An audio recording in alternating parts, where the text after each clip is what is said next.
Praise the lord. దేవునికి మహిమ కలుగును గాక. దేవుడు మనలను దీవించును గాక. ప్రియమైనటువంటి దేవుని బిడ్డలారా, కొంతసేపు దేవుని వాక్యాన్ని ధ్యానం చేద్దాం. ఈరోజు మనము ధ్యానం చేసుకునే అంశము నీ ఎదుట, నీ ముందు. నీ ఎదుట అంటే మనం చెప్పొచ్చు కదా, మన ఎదుట ఏదైతే ఉన్నదో దాని గురించి మనం మాట్లాడవచ్చు. ఇదిగో నీ ఎదుట ఇదిగో ఉన్నది అని చెప్పొచ్చు. అదేవిధంగా నీ ముందు ఎవరున్నారో చెప్పొచ్చు, నీ ముందు ఏం జరిగిందో చెప్పొచ్చు. సో ఇలాంటి సన్నివేశాన్ని బట్టి మనం ఉపయోగించేటువంటి మాట నీ ముందు, నీ ఎదుట. ఈ మాట గురించి మనం కొంతసేపు ధ్యానం చేద్దాం. ఇంగ్లీష్లో అయితే in front of you and before you అని చెప్పొచ్చు. నీ ముందు ఎవరున్నారు, నీ ముందు ఏం జరిగింది, నీ ముందుగా వెళ్ళినటువంటి వారు ఎవరు, ఇలాగా మనము ఈ మాటని అనేక సార్లు ఉపయోగిస్తూ ఉంటాం. ఈ మాటని దేవుడు కూడా ఉపయోగించాడు. బైబిల్ గ్రంథంలో కూడా ఈ మాట చాలా సార్లుగా రాయబడింది. రాయబడినటువంటి ఈ మాటలో దేవుడు ఎలా చెబుతున్నాడంటే, నీ ముందు జీవం ఉన్నది, మరణం ఉన్నది. నీ ముందు శాపం ఉన్నది, దీవెన ఉన్నది. నీవు దేనిని ఎన్నుకుంటావు, నీవు దేనిని పొందుకుంటావు అనేటువంటిది నీ ఇష్టం. అది నీ స్వేచ్ఛ, అది నీ మనస్సాక్షికి సంబంధించిందని దేవుడు చాలా స్పష్టంగా మనతో మాట్లాడుతున్నాడు. ఎవరమైనా సరే జీవాన్నే పొందుకోవాలని ఆశపడతాం, ఎవరమైనా సరే దీవెన పొందుకోవాలని ఆశపడతాం, ఎవరమైనా సరే మంచినే ఎంచుకోవాలని ఆశపడతాం. కానీ చివరికి ఏం జరుగుతుంది అంటే శాపాన్ని ఎన్నుకుంటున్నాం, మరణాన్ని ఎన్నుకుంటున్నాం, నిందని, అవమానాన్ని ఎన్నుకుంటున్నాం. దీనికి కారణం ఏంటి అంటే, తెలియకనే ఒక మనుషుడు నేను వెలుగుగా ఉన్నానని, నేను మంచిగా ఉన్నానని, నేను జీవాన్ని ఎన్నుకున్నానని, నేను దీవెనని ఎన్నుకున్నానని పొరపాటులో మనకు నచ్చినటువంటి జీవితాన్ని జీవిస్తూ పాపాన్ని, శాపాన్ని, మరణాన్ని మనము కొని తెచ్చుకుంటాం. బైబిల్ గ్రంథంలో యేసయ్య ఒక చిన్న ఉదాహరణ ద్వారా మనతో మాట్లాడాడు. ఒకటి విశాలమైనటువంటి మార్గం అన్నాడు, రెండవది ఇరుకైన మార్గం అంట. ఈ రెండు మార్గాలు కూడా నీ ఎదుటే ఉన్నాయి. ఈ రెండు మార్గాలను నువ్వు దేనిని ఎన్నుకుంటావు? ఇది నీ ఆలోచనని బట్టి, నీ మనస్సును బట్టి, నీవు సిద్ధపడిన విధానాన్ని బట్టి ఆధారపడి ఉంది.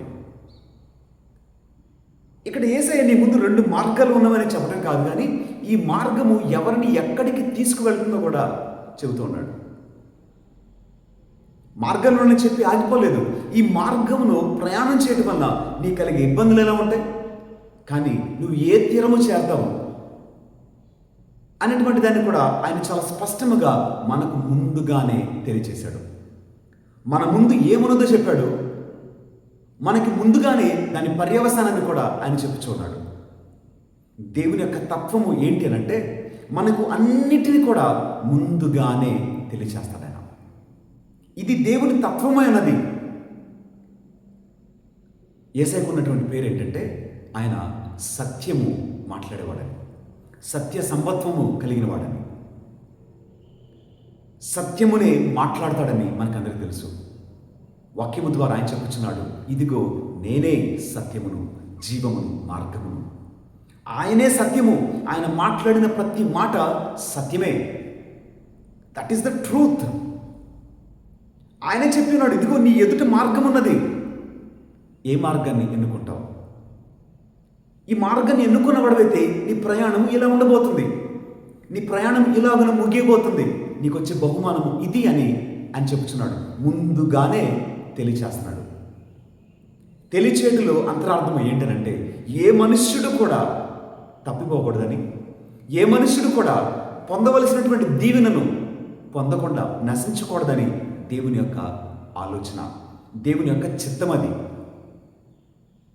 తెలియకనే ప్రతి మనుషుడు కూడా లోకాన్ని బట్టి, లోకంలో ఉన్నటువంటి అందాన్ని బట్టి, లోకంలో ఉన్నటువంటిది స్థిరమైనదని, అది బలమైనదని, అది శాశ్వతమని ఒక అపోహలో ఉండి లోకం వెనక పరిగెత్తుచు, లోకాన్ని సంపాదించు, లోకాన్ని గెలవాలని మనమందరం కూడా ప్రయాస పడుతూ ఉండగా అది ఎలాగున ఉండబోతుంది?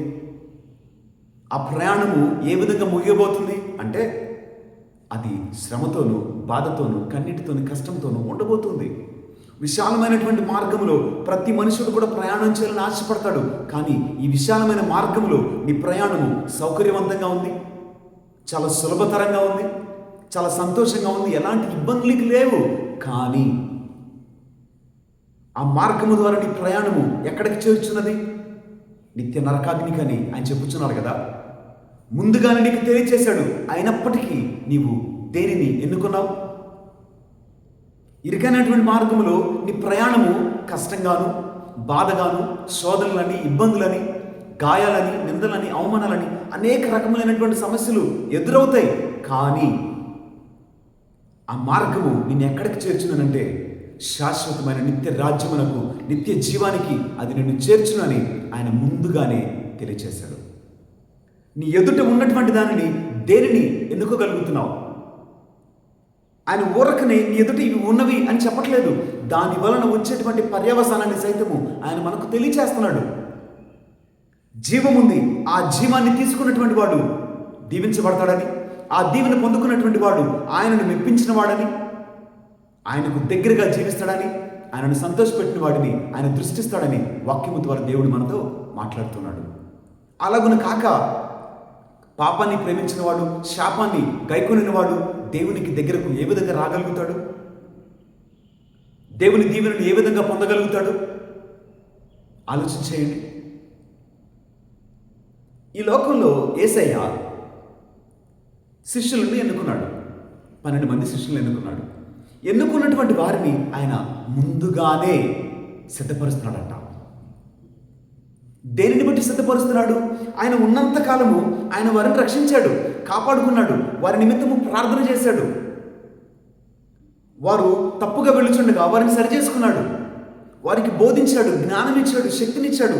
అన్నిటిని కూడా ఆయన ముందుండి నడిపించుకొని వారిని కాపాడుకున్నాడు. అయితే ఈ లోకమును విడిచేటువంటి సమయము ఆయనకు ఒక దినం ఉన్నదని, ఆ సమయము రాగా ఆయన లోకమును విడిచిపెట్టాలని యేసయ్యకు తెలుసు. తెలుసుకున్నటువంటి ఈయన ముందుగానే ఆయనని బట్టి వారు ఏ విధముగా శిక్షింపబడతారని, ఏ విధముగా బాధింపబడతారని, ఎలాగున ఒంటరిగా మార్చబడతారని కొన్నిసార్లు వారి ప్రాణమును సైతము, రక్తమును సైతము చిందించవలసిన ఆవశ్యకత ఉన్నది అని వారిని ముందుగానే హెచ్చరించాడు, వారిని ముందుగానే సిద్ధపరిచాడు. ఈ సిద్ధపాటులో శిష్యులు ఎలాగున్నారో తెలుసా అండి? యేసయ్య వారిని ఏ విధముగానైతే సిద్ధపరుచున్నాడో, వారిని ఏ విధంగానైతే ప్రేరేపించున్నాడో ఆ విధముగానే సువార్తను ప్రకటించటంలో వారు కొట్టబడ్డారు, వారు నిందింపబడ్డారు, అవమానాలు పొందుకున్నారు, వారు అనేక రకములుగా దూషింపబడ్డారు. చివరికి ప్రాణములను సైతము వారు లెక్క చేయలేదు. యేసయ్య వారిని ఏ విధముగానైతే సిద్ధపరుచున్నాడో ఆ విధముగా వారు సిద్ధపడి యేసయ్యను మహిమపరిచారు. మరి మన జీవితంలో దేవుడు మనకు ముందుగానే తెలియచేసినప్పటికీ కూడా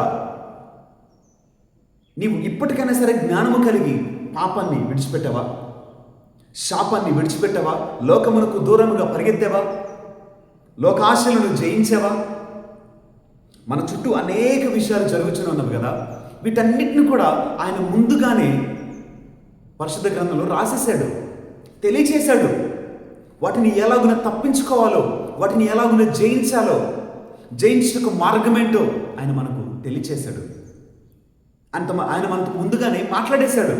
అయినప్పటికీ కూడా శరీరాన్ని బట్టి, కంటిని బట్టి, నోటిని బట్టి, ఈ లోకాన్ని బట్టి పరిగెత్తుచు లోకాన్ని సంపాదించి, లోకంలో సంతోషించి, ఆనందించి దేవుడికి దూరమైపోతున్నావా? ఆలోచించే. కొన్నిసార్లు మనము మన లెక్కలేనితనాన్ని బట్టి మనం వెళుతూ ఉన్న క్రమంలో అవమానాలు వస్తాయి, నిందలు వస్తాయి, కష్టాలు వస్తాయి, బాధలు వస్తాయి. దేనిని బట్టి? మన విచ్చలవిడితనాన్ని బట్టే, మన ఇష్టారాజ్యాన్ని బట్టే, మన ప్రవర్తనని బట్టే, మన ఆశలను బట్టి, మన అహంకారాన్ని బట్టి, మనము దేనిని బట్టి ప్రయాసపడుతున్నామో దానిని బట్టే ఇవన్నీ కూడా వస్తాయి. ఇవి వచ్చిన తర్వాతకైనా సరే ఏ విధమైనటువంటి చలనం మనలో కలుగుతుందా? లేదు కదా. ఎప్పటికీ మార్పు రానటువంటి పరిస్థితుల్లోనే మన జీవితం ఉన్నదా? ఒకసారి ఆలోచించేయండి. మరొక చిన్న ఉదాహరణ మనం మాట్లాడుకున్నట్లయితే, విద్యార్థులందరికీ ఇప్పుడు పరీక్షల సమయం. పరీక్షలు వచ్చేటువంటి సమయాన్ని అధికారులు ముందుగానే ఏం చేస్తారండి? మనందరికీ తెలియజేస్తారు. విద్యార్థులకు తెలియజేస్తారు. ఏమని? ఇదిగో పలానా రోజున ఎగ్జామ్స్ మొదలవుతాయి అని ముందుగానే తెలియజేస్తారు. ఇప్పుడు ఆ విద్యార్థి ఏం చేయాలి? పరీక్షలు రాబోతున్నాయని తెలిసినప్పుడు ఏం చేయాలి? కూర్చోవాలి, చక్కగా చదువుకోవాలి, హార్డ్ వర్క్ చేయాలి. హార్డ్ వర్క్ చేస్తేనే దానికి ప్రతిఫలం అనుభవిస్తాడు. పర్వాలేదులే, పరీక్షలే కదా, ఆ సమయంలో ఎట్లయినా రాయొచ్చులే అనుకున్నాడు అనుకోండి, మనకు తెలుసు ఏం జరిగిందో. మనందరి పరిస్థితి కూడా ఇలానే ఉన్నది. రానున్నటువంటి పర్యవసానాలు ఇలాగున ఉన్నవని దేవుడు మనకు ముందుగానే తెలియచేస్తే ఎలాగున సిద్ధపడుతున్నారు. వాతావరణ శాఖ వాళ్ళు ఏం చేస్తారు తెలుసా అండి? ఇదిగో రాగల 24 గంటల్లో 48 గంటల్లో వర్షం రాబోతుంది, తుఫాన్ రాబోతుంది, పెనుగాలులు రాబోతున్నాయి, ఇదిగో పలానా విధంగా ఒక ఉపద్రవం రాబోతుందని వారు ముందుగానే తెలియచేస్తారు. తెలియజేసినప్పుడు మనం ఏం చేయాలి? దానిని దాటడానికి, దానిని ఎదిరించడానికి, దానిని తప్పించుకోవడానికి మనము సిద్ధపడాలి. సిద్ధపడకుండా నా ఇంటికేం కాదు, నాకేమీ కాదు అని చెప్పేసి అని నువ్వు అలానే భీష్మించి కూర్చున్నావు అనుకోండి, నష్టపోయేది నీవే. నష్టపోయేది నీవే, కోల్పోయేది నీవే. యేసయ్య కూడా అదే చెప్తున్నాడు. మనకు ముందుగానే తెలియచేయటంలో అర్థము ఏంటి అని అంటే, నీవు తప్పించుకోవాలని, నీవు రక్షింపబడాలని, నీవు చేరవలసినటువంటి గమ్యము చేర్చబడాలని ఆయన ఆశపడుచున్నాడు. నశించకూడదనేటువంటి దేవుని చిత్తమైనది. మరి నీకు ముందున్నటువంటి ఈ మార్గాలలో ఏ మార్గం ఎన్నుకుంటావు? జీవాన్నా, దీవెననా, ఇరుకు మార్గాన్న? లేదు, శాపాన్ని, మరణాన్ని, విశాలమైన మార్గం నేను ఎన్నుకుంటాను అని నువ్వు అన్నట్లయితే దానికి వచ్చేటువంటి పర్యవసానం కూడా మనకు ముందుగానే యేసయ్య తెలియచేశాడు. శిష్యులను ఆయన సిద్ధపరిచినట్లుగా మనలను కూడా ఆయన ముందుగానే సిద్ధపరచున్నాడు. ఏ రహస్యము కూడా మనకు తెలియబడకుండా లేదండి. బైబిల్ గ్రంథం ద్వారా దేవుడు ప్రతి రహస్యాన్ని మనకు పట్టవేలు చేస్తున్నాడు. మన దగ్గర దాచగలిగినది ఏదీనూ లేదు. రానున్న మహిమలో ఎలాంటి బహుమానం మనం పొందుకుంటామో, ఆ రాజ్యం యొక్క స్థితిగతులు ఎలాగున ఉన్నవి అని ఆయన ముందుగానే తెలియచేస్తున్నాడు. తన మనసుని మనందరికి కూడా పంచుకున్నాడు. మరి అయినప్పటికీ కూడా అది మన కంటికి కనిపించట్లేదు కదా, అది మనము స్పర్శించలేకపోతున్నాం కదా. కనుకనే ఒక మనుషుడు ఆ మహిమను మర్చిపోయి ఈ లోకపు అందాన్ని, ఆకర్షణను ఆనందించు దేవునికి దూరమైపోతున్నాడు. శాపాన్ని, మరణాన్ని పొందుకుంటున్నాడు. కాబట్టి ఇకనైనా కళ్ళు తెరుద్దాం. ఇకనైనా సరే మన ముందున్నటువంటి ఏ మార్గంలో మన జీవితం ఉన్నది, ఏ మార్గంలో నేను ప్రయాణం చేయాలి, కానీ ఏ మార్గంలో ప్రయాణము చేయించున్నాడు, నేను ఉండవలసిన స్థితి ఏంటి, నేను ఉన్నటువంటి పరిస్థితులు ఏంటి ఆలోచించేసి మనము మార్చుకోవడానికి ప్రయత్నించేద్దాం. మన జీవితాన్ని మార్చుకొని ఇకనైనా పాపాన్ని, శాపాన్ని విడిచిపెట్టి మరణ సంబంధమైనటువంటి ప్రతి ఆకర్షణను, ప్రతి బలహీనతను, ప్రతి వ్యసనాన్ని జయించి జీవాన్ని, దీవెనను, దేవుడిచ్చేటువంటి మహిమను మనమందరం కూడా పొందుకుందాం. దేవుడు మనలను దీవించునుగాక. ఆమేన్.